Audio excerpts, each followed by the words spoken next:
All right, hey guys, we're in Deuteronomy chapter 4 today, and there was just a ton of stuff that jumped out, so I'll try and jump right into this and keep it short. Moses is doing a little bit of a recap here on some of the things that have occurred up until this point and just kind of reminding them. And he tells them in verse 12, "And the Lord spake unto you out of the midst of the fire, ye heard the voice of the words, but saw no similitude, only ye heard a voice. And he declared unto you his covenant, which he commanded you to perform, even 10 commandments, and he wrote them upon 2 tables of stone. And the Lord commanded me at that time to teach you statutes and judgments, that ye might do them in the land whither ye go over to possess it." So he tells them here that, look, God has brought you all up to this point. He's worked all these miracles and stuff, and he's given you 10 commandments. We know that from the first couple books that there was actually dietary laws, there was this, there was that, there's all these different things, but notice here that Moses keys in on the 10 commandments that are in Exodus 20. And he tells them that these are the things that you should do when you get into the land, and that this whole process of coming through the wilderness has been a preparation for the time that you actually get into the land.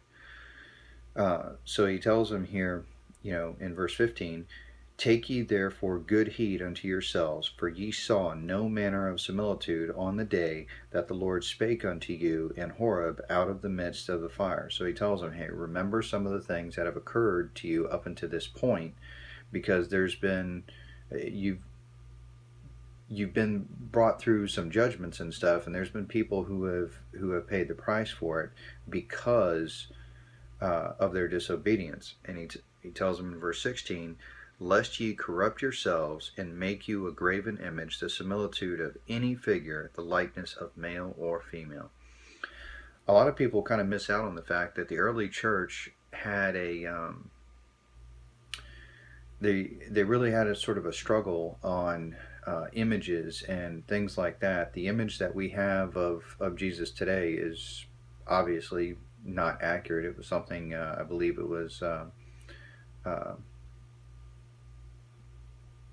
remember the artist's name, but I want to say Da Vinci, but I could be wrong. Anyway, the point being is that this is something that was come up with much later on, like well after Christ's death. So it's not like it's a portrait of Christ. But the church really battled on this because we're not to take up any kind of image, not even in our minds the fact that we see this image as being representative of Jesus, and therefore we're worshiping that. We're not to worship any image, because any image that we create, even though we're making this mental connection of this image and connecting that to the one true God, in doing so we inevitably create an image that is always going to fall short of the real God. And as a result, we end up worshiping just a shadow of God and not really God himself.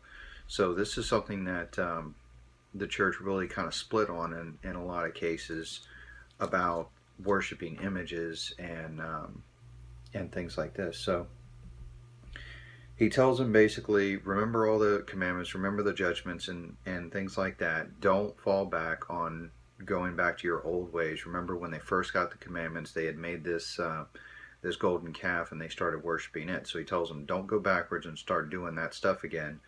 And he tells them that the reason for this is that God is going to bring you into this land. He's going to give you this land. So we'll see that. All right. So in verse 20, he tells them, "But the Lord hath taken you and brought you forth out of the iron furnace, even out of Egypt, to be unto him a people of inheritance, as ye are this day. Furthermore, the Lord was angry with me for your sakes, and sware that I should not go over Jordan, and that I should not go in unto the good land which the Lord thy God giveth thee for an inheritance." So he reminds them here, and I think this really kind of shows the heart of Moses. He reminds them here that, look, this whole process, you being in Egypt, you coming through, this is the iron furnace. And we see that in the New Testament, how the picture is given of fire, and that fire is burning off the impurities. Any of you guys who have ever worked in like a smelting plant or maybe done any type of work like that, one of the things that you see is when you melt down these metals. We used to melt down aluminum cans and then use the aluminum from the cans to actually cast aluminum things.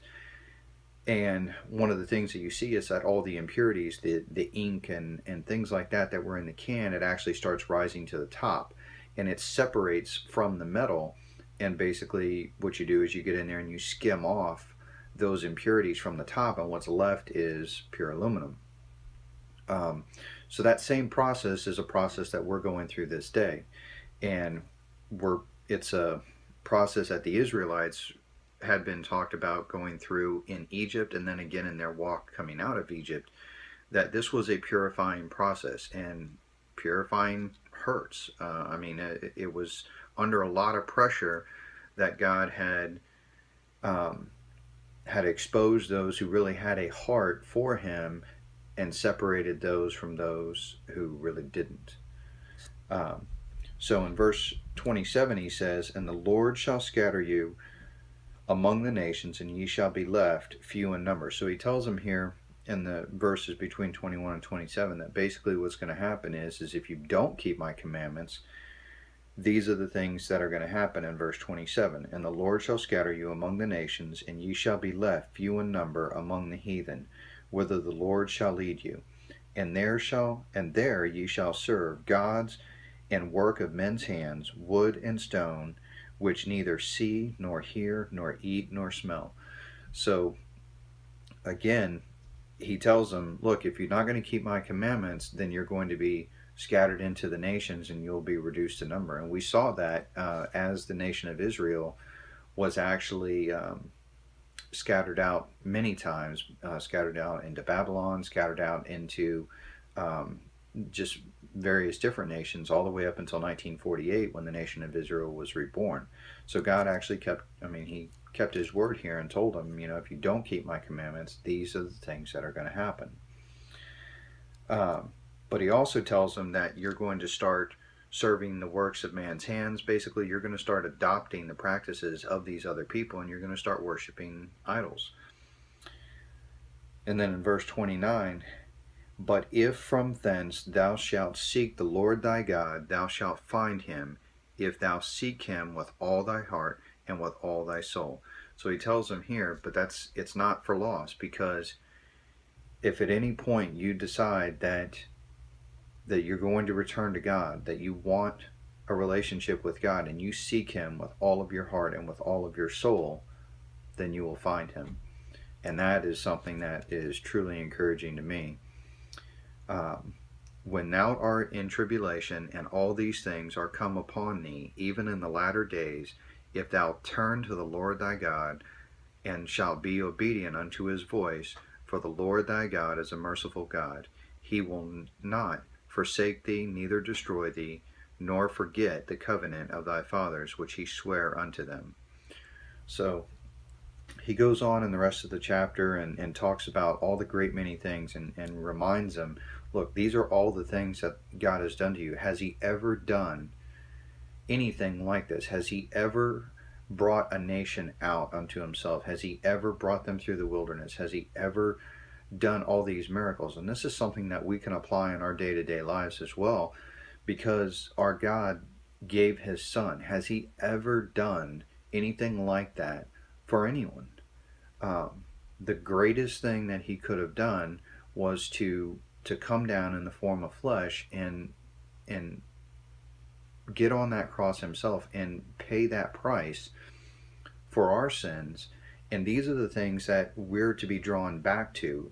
Remember what it is that God has done, and don't forget that. Don't lose hold of that, because that is the gospel. The gospel is good news. I mean, that's what it's all about. Remember what he has done, and know that this process, this time that you're in right now, that in the wilderness, this time that you're going through the iron furnace, that you're going through these trials, these tribulations, seek God with your whole heart. Remember what he's done. He's not going to leave you, and he's not going to forsake you. So something I want to share with you guys this morning. God bless.